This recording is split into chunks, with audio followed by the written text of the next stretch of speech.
नमस्कार दोस्तों, खबरों की परख आपका मंच में आप सभी का स्वागत है। चुनावी अवसर पर पार्टियां अपने घोषणा पत्रों को जारी करती हैं, जिसको लेकर के जनता में उत्सुकता बनी रहती है। पर घोषणा पत्र में किए गए वादों के आधार पर ही किसी पार्टी की जीत या हार होगी, यह कहना बहुत ही मुश्किल होता है। बहुत ही कम देखा गया है कि कोई पार्टी अपने घोषणा पत्र में किए गए वादों के दम पर ही सत्ता में आई है। इसी कारण आजकल के जो मैनिफेस्टो जारी हो रहे हैं, उनमें लोक लुभावन वादों के पुलिंदे बहुत ज़्यादा होते हैं। लेकिन यह बात जनता को समझने की ज़रूरत है कि जिस तरह से मैनिफेस्टो को जारी करना कोई कानूनी बाध्यता नहीं है, उसी तरह उसमें किए गए वादों को पूरा करने की भी बाध्यता राजनीतिक दलों पर नहीं होती है। और ऐसा इसलिए होता है क्योंकि जो भी लोक लुभावन वादे राजनीतिक दलों के द्वारा कर दिए जाते हैं, जनता कभी भी उन पर सवाल नहीं खड़ी करती। वह कभी भी नहीं पूछती कि जो भी लोक लुभावन वादे आप कर रहे हैं, क्या उनको पूरा करने की राज्य की वित्तीय स्थिति है?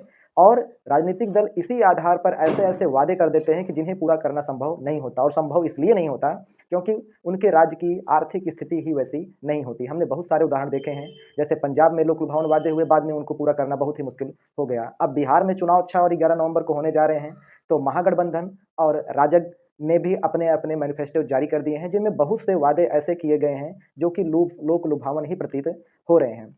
लेकिन जनता को यह प्रश्न करना ही चाहिए और उन्हें राजनीतिक दलों पर दबाव बनाना चाहिए कि वे उन्हीं मुद्दों को लेकर के चुनावी मैदान में आएँ, जो कि जनहित से जुड़े हुए हों और जिनको पूरा करने की आर्थिक क्षमता उनके राज्य के पास हो। नहीं तो वही होता है कि वे लोक लुभावन मुद्दे लाते हैं, लोक लुभावन वादे करते हैं और फिर बाद में सत्ता में काबिज़ होने के बाद वे केंद्र पर आरोप लगाते हैं, और अगर केंद्र में आरोप लगाते हैं, तो वे कहते हैं कि हमारी सरकार केंद्र में नहीं है, नहीं तो हम ऐसा कर देते। और जो केंद्र में काबिज़ होते हैं, वो राज्य सरकारों पर आरोप लगाते हैं कि हम राज्य में नहीं हैं, नहीं तो हम बढ़िया-सा उसको क्रियान्वयन करते, इम्प्लीमेंट अपनी योजनाओं को अच्छे तरीके से करते। तो तरह-तरह के आरोप-प्रत्यारोप राज्य सरकारें केंद्र पर और केंद्र सरकारें राज्य पर लगाती रहती हैं। लेकिन जिस दिन जनता यह सवाल करने की क्षमता अपने अंदर लाएगी कि आप जो भी लोक लुभावन वादे कर रहे हैं, उनको आप कहाँ से पूरा करेंगे, आपके राज्य की वित्तीय स्थिति क्या है, उस दिन से आप यकीन मानिए कि जो भी राजनीतिक दल अपने मैनिफेस्टो को तैयार करेंगे, वे सोच समझ करके और सही तरीके से मैनिफेस्टो तैयार किए जाएँगे और उन पर अमल भी ज़रूर होगा। लेकिन दुर्भाग्य